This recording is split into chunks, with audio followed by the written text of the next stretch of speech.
कहानी की शुरुआत में हम आसमान पर तैरते हुए एक मेट्रो सिटी को देखते हैं, जो कि अर्थ से एक बिल्कुल ही अलग एडवांस सिटी होती है। उस सिटी बनाने वाले को ये पता चल गया था कि दुनिया बहुत ही जल्द बदलने वाली है, इसलिए वो मेट्रो सिटी को अर्थ से बहुत अलग कर देता है। उस पूरी सिटी की सुंदरता और स्वच्छता वहाँ के रोबोट्स की देन थी, और इन रोबोट्स को एक जीनियस साइंटिस्ट टेनमा ने बनाया था। उसके बाद हम मेट्रो सिटी के एक स्कूल में टोबी नाम के एक लड़के को देखते हैं, जो साइंटिस्ट टेनमा का बेटा था। वो भी अपने डैड की तरह ही जीनियस था। टीचर क्लास में जब सभी बच्चों का फिजिक्स का टेस्ट लेते हैं, टोबी उनके सवालों को कुछ ही पलों में सॉल्व कर देता है। अपना टेस्ट खत्म करने के बाद जब टोबी अपने घर जाने लगता है, तभी टीचर उसके आंसर शीट चेक करते हैं और टोबी के फुल मार्क्स देखकर वो भी काफी हैरान होते हैं। उसके बाद टोबी घर जाने लगता है, तभी उसके डैड का असिस्टेंट रोबोट डैरिन उसे लेने आता है। डैरिन टोबी को अपनी कार में बैठाकर उसे घर ले जाने लगता है। वही कार में उसके डैड होलोग्राफी इमेज की वजह से उससे बात करते हैं, और वो टोबी को अपनी हिस्ट्री ऑफ साइंस ना ले जाने की माफी मांगते हैं, जहाँ पर वो काम करते थे। उसके बाद उसके डैड उसे कहते हैं कि आज वो मेट्रो सिटी के प्रेसिडेंट को अपना नया रिपोर्ट दिखाने वाले हैं, तो इसीलिए उन्हें घर आने में थोड़ी देर हो सकती है। इस पर टोबी अपने डैड से कहता है कि वो भी उस रोबोट को देखना चाहता है, पर उसके डैड उसे वहां आने से मना कर देते हैं। और इसके बाद उसके डैड का होलोग्राफी का इमेज गायब हो जाता है। टोबी उस रोबोट को देखना चाहता था, इसलिए वो डैरन से मिनिस्ट्री ऑफ साइंस चलने को कहता है, लेकिन डैरन वहां जाने से मना कर देता है, क्योंकि डैरन को उसके डैड ने घर ले जाने का कमांड दिया था। टोबी देखता है कि डैरन उसकी बात नहीं मान रहा, तभी वो उसके कमांड के साथ छेड़छाड़ करके उसको मिनिस्ट्री ऑफ साइंस चलने का कमांड देता है। और उसके बाद डैरन टोबी को लेकर उसके डैड के ऑफिस पहुंच जाता है, जहां पर उससे डैड उसको देखकर काफी गुस्सा करते हैं और उसे तुरंत वहां से घर जाने को कहते हैं। प्रेसिडेंट टेनमा से कहते हैं कि ये तुम्हारा बेटा है, शायद ये भी वो रोबोट को देखना चाहता है ताकि तुम्हारी तरह बड़े होकर जीनियस साइंटिस्ट बन सके। लेकिन जब टोबी प्रेसिडेंट के हथियारों को पुरानी और खराब बताता है, प्रेसिडेंट टोबी की बातों से काफी नाराज होता है और उसे वहां से जाने का ऑर्डर देता है। उसके बाद हम डॉक्टर अल्फा को देखते हैं, जो वहां के साइंटिस्ट को ब्लू कोर और रेड कोर की एनर्जी के बारे में बता रहा था। ब्लू कोर की एनर्जी पॉजिटिव थी, जबकि रेड कोर की एनर्जी नेगेटिव थी। तभी वहाँ पर प्रेसिडेंट पहुँचता है, जो उन दोनों एनर्जी को ले लेता है। इसके बाद डॉक्टर टेनमा और डॉक्टर अल्फा प्रेसिडेंट को बनाया हुआ अपना खास रोबोट दिखाते हैं, जिसका नाम पीस कीपर होता है। उसे देखकर प्रेसिडेंट काफी खुश होता है और वो रेड कोर को पीस कीपर के अंदर डालने को कहता है, तो डॉक्टर अल्फा ऐसा करने से मना कर देते हैं। रेड कोर में नेगेटिव एनर्जी थी, जिसे डॉक्टर अल्फा ने कभी टेस्ट नहीं किया था, लेकिन प्रेसिडेंट अगला इलेक्शन जीतने के लिए कुछ भी करने को तैयार था और वो रेड कोर को लेकर खुद ही पीस कीपर के अंदर लोड कर देता है। जैसे ही रेड कोर पीस कीपर के अंदर लोड होता है, वो काफी अग्रेसिव और डेंजरस हो जाता है और वो उन पर ही हमला करने के लिए आगे बढ़ता है। तो डॉक्टर टेनमा पीस कीपर को एक कमरे में कैद कर देते हैं, लेकिन उसी कमरे में टोबी छुपा होता है। ये देखकर डॉक्टर टेनमा काफी परेशान होने लगता है और उस दरवाजे को खोलने की कोशिश करता है, लेकिन वो दरवाजा इमरजेंसी लॉक हो चुकी थी और वो दरवाजा अब खुल नहीं रहा था। उस रेड कोर की एनर्जी इतनी ज्यादा होती है कि टोबी उसे बर्दाश्त नहीं कर पाता और उसकी मौत हो जाती है। तभी पीस कीपर रेड कोर की मदद से उस दरवाजे को तोड़ देता है। ये देखकर डॉक्टर अल्फा जल्दी से ब्लू कोर की एनर्जी पीस कीपर के अंदर डाल देता है। जब ब्लू कोर और रेड कोर की एनर्जी आपस में मिलती है, तभी वहाँ पर बहुत बड़ा धमाका हो जाता है, जिसकी वजह से पीस कीपर डिस्ट्रॉय हो जाता है। लेकिन उसी के साथ अब टोबी भी जा चुका था। उसकी मौत से डॉक्टर टेनमा काफी दुखी हो जाते हैं। वो टोबी की मौत का जिम्मेदार अपने आप को मान रहे थे, इसीलिए वो टोबी के जैसा एक रोबोट बनाने का डिसाइड करते हैं और दिन रात काफी मेहनत करके टेनमा एक टोबी के जैसा रोबोट बना ही लेता है। और टोबी की कैप से उसको टोबी का एक बाल मिलता है, जिससे वो टोबी की डीएनए की मदद से उसपे सारी यादें अपलोड कर देता है। इसके बाद वो उसके अंदर ब्लू कोर डाल देते हैं और जब उस रोबोट को होश आता है, वो बिल्कुल टोबी के जैसा फील कर रहा था और वो डॉक्टर टेनमा को अपना डैड भी मान रहा था। ये देखकर डॉक्टर टेनमा काफी खुश होता है और उसे लेकर अपने घर आ जाता है। जैसे ही टोबी घर आता है, डैरिन उसे देखकर काफी हैरान होता है और वो टोबी को स्कैन करता है, जिससे उसे पता लगता है कि ये टोबी ने उसके जैसा एक रोबोट है। तभी वहाँ पर डॉक्टर टेनमा आते हैं और डैरिन को वो इशारों से समझाते हैं कि वो इसको उसकी सच्चाई ना बताए। उसके बाद डॉक्टर टेनमा चाहते हैं कि वो टोबी की कैप पहने, पर वो उस कैप को पहनने से मना कर देता है। इस पर डॉक्टर टेनमा काफी दुखी हो जाता है और वो ये समझ जाता है कि ये रोबोट कभी भी टोबी की जगह नहीं ले सकता। उसके बाद वो टोबी को डांटकर उसके रूम में भगा देता है। टोबी जब अपने रूम में होता है, तभी वो दो रोबोट्स को बातें करते हुए सुनता है, जो टोबी के बालों को सिंग बता रहे होते हैं। तभी टोबी उन्हें बताता है कि ये उसके सींग नहीं उसके बाल हैं। ये देखकर वो दोनों रोबोट काफी हैरान होते हैं कि इंसान रोबोट की भाषा कैसे समझ सकता है। टोबी भी काफी हैरान था क्योंकि वो उन रोबोट्स की बातों को सुन सकता था। उन रोबोट से बातें करते हुए टोबी बिल्डिंग से नीचे गिर जाता है। वो जमीन से टकराने ही वाला होता है, तभी उसके पैर रॉकेट के बन जाते हैं और वो हवा में उड़ने लगता है। ये देखकर वो काफी हैरान था। उसे लगता था कि उसे कोई पावर मिल गई है। वो खुशी के मारे पूरे शहर में घूमता है और वो जब घर जाता है अपने डैड को डॉक्टर अल्फा से बातें करते हुए सुनता है, जहाँ पर वो डैड डॉक्टर अल्फा को कह रहे होते हैं कि वो रोबोट उनके बेटे की जगह कभी नहीं ले सकता। तो भी समझ आता है कि वो लोग उसी के बारे में बातें कर रहे होते हैं। फिर वो अपने डैड के पास जाता है और उनसे कहता है ये सब आप क्या बोल रहे हो। इस पर डॉक्टर टेनमा उसको सारी सच्चाई बता देता है। उसे बता देता है कि तुम एक रोबोट हो जिसको उसने अपने बेटे की कमी पूरी करने के लिए बनाया था, लेकिन वो कभी भी उसके बेटे की कमी पूरी नहीं कर सकता और इसीलिए वो वहाँ से उसको चले जाने को कहते हैं।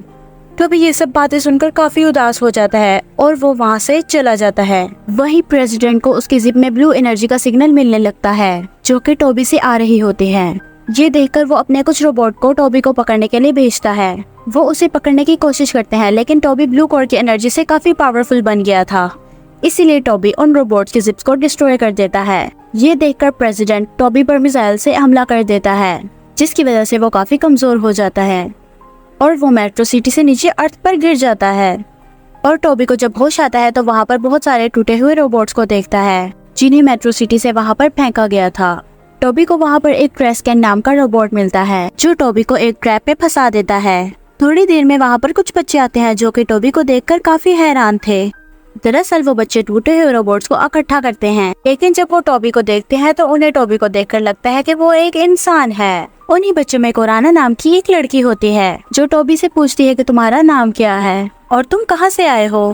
तो टोबी उन्हें बताता है कि वो मेट्रो सिटी से आया है, लेकिन टोबी उन्हें अपना नाम एस्ट्रो बताता है। और जब वो बच्चे सुनते हैं कि एस्ट्रो मेट्रो सिटी से आया है वो काफी खुश हो जाते हैं कि उनका भी एक सपना होता है कि काश वो कभी मेट्रो सिटी को देख पाए। कोरा जब उससे पूछती है कि वो यहाँ क्या करने आया है तो टोबी उन्हें बताता है कि वो अनाथ है, इसीलिए उसे मेट्रो सिटी से निकाल दिया गया। इसके बाद कोरा टोबी को लेकर अपने घर आ जाती है जहाँ पर बहुत सारे बच्चे होते हैं और वो सब भी अनाथ होते हैं।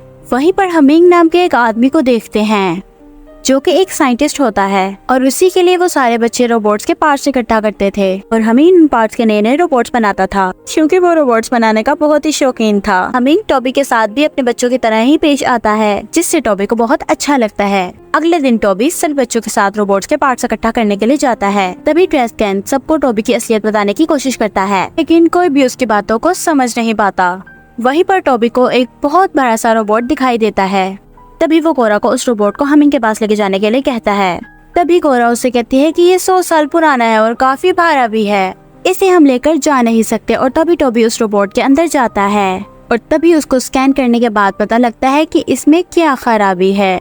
उस बड़े से रोबोट का नाम जोग होता है। उधर हमिंग अपने एक रोबोट को फाइट करने की ट्रेनिंग दे रहा होता है। तभी सभी बच्चे जोंग को लेकर उसके पास पहुंचते हैं, जिसे देखकर वो काफी खुश होता है, जिसे वो अपनी डिवाइस से चेक करता है और उसे पता लगता है कि जोंग के अंदर बहुत ही पावरफुल एनर्जी है। पर तभी उसकी डिवाइस एस्ट्रो की ओर चली जाती है। हमिंग को पता चल जाता है कि वो भी एक रोबोट है, लेकिन हमिंग ये बात किसी को बताता नहीं है। इसके बाद सभी लोग मिलकर जोंग की सफाई करते हैं और उसे अच्छी तरह से पेंट करते हैं। जोंग अब पूरी तरह से नया बन चुका था। अगले दिन हमिंग जोंग को लेकर रोबोट फाइट करे जाते हैं, जहाँ पर जोंग को देखकर सभी रोबोट डर जाते हैं। तभी टोबी हमिंग से पूछता है कि तुम तो रोबोट से प्यार करते हो, तो उन्हें फाइट करवाने के लिए क्यों लेके जा रहे हो। तभी हमिंग उसे कहता है कि रोबोट्स कितने ही एडवांस क्यों ना हो जाए, लेकिन वो बने तो इंसानों के इंटरटेनमेंट के लिए ही है ना। उसके बाद वो टोबी को एक डिवाइस से इलेक्ट्रिक शॉक देकर बेहोश कर देता है। तो कोरा हमिंग से पूछती है कि तुमने ऐसा क्यों किया। तो वो कोरा को बताता है कि वो एक एडवांस टेक्नोलॉजी का रोबोट है जो बिल्कुल ही इंसानों की तरह दिखता है। ये बात सुनकर सभी बच्चे बहुत हैरान होते हैं और जैसे ही टोबी को होश आता है वो अपने आप को बैटल ग्राउंड में पाता है। वहाँ पर हमिंग सभी को बताता है कि ये बहुत ही एडवांस रोबोट है जो कि मेट्रो सिटी से यहाँ पर आया है और ये हमारा दुश्मन है और इसीलिए इसे हमारे रोबोट से लड़ना होगा। ये बात सुनकर टोबी रोबोट से लड़ने से मना कर देता है। मना करने के बावजूद भी हमिंग उस रोबोट को टोबी से लड़वाता है और ना चाहते हुए भी टोबी को उन रोबोट से लड़ना पड़ता है और वो एक एक करके सभी रोबोट्स को हरा देता है। इसके बाद हमिंग उससे लड़ाने के लिए जोग को बुलाता है और जोग से उसे खत्म करने को कहता है, लेकिन जोग उसे फाइट नहीं करता क्योंकि जोग उसी की वजह से स्टार्ट हुआ था। वो टॉबी को मारने की बजाय उल्टा हमिंग पर ही हमला कर देता है और उसे जान से मारने की कोशिश करता है, लेकिन टॉबी उसे बचा लेता है। ये देखकर हमिंग काफी शर्मिंदा होता है। तभी वहाँ पर प्रेसिडेंट अपने शिप से आता है और टॉबी को पकड़कर वहाँ से ले जाता है। टॉबी के वहाँ से चले जाने पर कोरा और काफी बच्चे काफी दुखी थे। उसके बाद प्रेसिडेंट टॉबी को लेकर डॉक्टर डेनमा के पास जाता है और उसके अंदर से ब्लू कोर निकालने को कहता है। तभी डॉक्टर डेनमा भी ब्लू कोर को निकालने के लिए रेडी हो जाता है। तभी टॉबी डॉक्टर डेनमा को कहता है कि वो कभी उनका बेटा नहीं बन पाया। ये सुनकर डॉक्टर डेनमा को उस पर दया आ जाती है, लेकिन वो फिर भी उसके अंदर से ब्लू कोर को निकाल देते हैं और वो प्रेसिडेंट ब्लू कोर को अपने साथ ले जाने के लिए तैयार होता है, लेकिन तभी डॉक्टर डेनमा उससे वो छीन लेते हैं और जाकर टॉबी के अंदर दोबारा से लोड कर देता है। इसके बाद टॉबी एक बार फिर से दोबारा जिंदा हो जाता है और वो वहाँ से भाग जाता है। ये देखकर प्रेसिडेंट डॉक्टर डेनमा पे काफी गुस्सा होता है और उसे गिरफ्तार करवा देता है और वो रेड कोर को वापस पीस कीपर के अंदर डाल देता है। जैसे ही वो रेड कोर को उसके अंदर डालता है, पीस कीपर प्रेसिडेंट को भी अपने अंदर खींच लेता है। उसके अंदर जाने के बाद वो उसको कंट्रोल करने लगता है। उसके बाद पीस कीपर टॉबी को मारने के लिए उसके पीछे लग जाता है। वो पूरे मेट्रो सिटी में काफी तबाही मचाता है और टॉबी उसे रोकने की कोशिश करता है, जिससे टॉबी और पीस कीपर के बीच में फाइट होने लगती है। वहीं कोरा और सभी बच्चे मेट्रो सिटी को तबाह होते हुए देखते हैं और वो टॉबी की मदद करने के लिए जाते हैं। इधर पीस कीपर टॉबी पर भारी पड़ रहा होता है और जैसे ही वो टॉबी को अपने पैरों के नीचे कुचलने ही वाला होता है, वहाँ पर कोरा और बाकी दोस्त उसे आकर बचा लेते हैं। पीस कीपर उन्हें पकड़ने की काफी कोशिश करता है, लेकिन वो बच्चे उसके हाथ नहीं आते। इसी बीच मेट्रो सिटी का पावर सप्लाई डिस्ट्रॉय हो जाता है, जिसके कारण सिटी नीचे अर्थ पर गिरने लगती है। तो टॉबी किसी तरह मेट्रो सिटी को सेफली अर्थ पर लैंड करवाता है। इसके बाद टॉबी और पीस कीपर के दरमियान फिर से फाइट होने लगती है। तो पीस कीपर टॉबी को भी अपने अंदर खींचने की कोशिश करता है और जैसे ही ब्लू और रेड कलर की एनर्जी आपस में मिलती है, वहाँ पे फिर से धमाका होता है। इस पर टॉबी समझ जाता है कि वो कैसे पीस कीपर को हरा सकता है।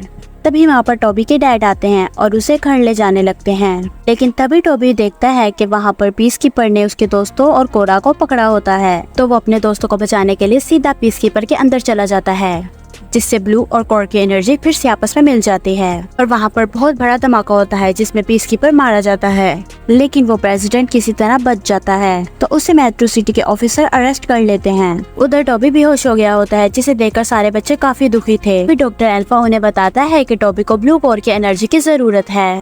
तभी वहाँ पर जोक आता है और अपनी ब्लू एनर्जी को टॉबी के साथ शेयर करता है, जिससे टॉबी पूरी तरह से ठीक हो जाता है। ये देखकर सभी बहुत खुश होते हैं। डॉक्टर डेनमा भी टॉबी को अपने बेटे की तरह प्यार करने लगता है। ये देखकर सब बच्चे भी बहुत खुश हो जाते हैं। और इसी के साथ ये मूवी यहीं पर ही खत्म हो जाती है। और अगर वीडियो अच्छी लगी हो तो लाइक और सब्सक्राइब करें। Bye bye.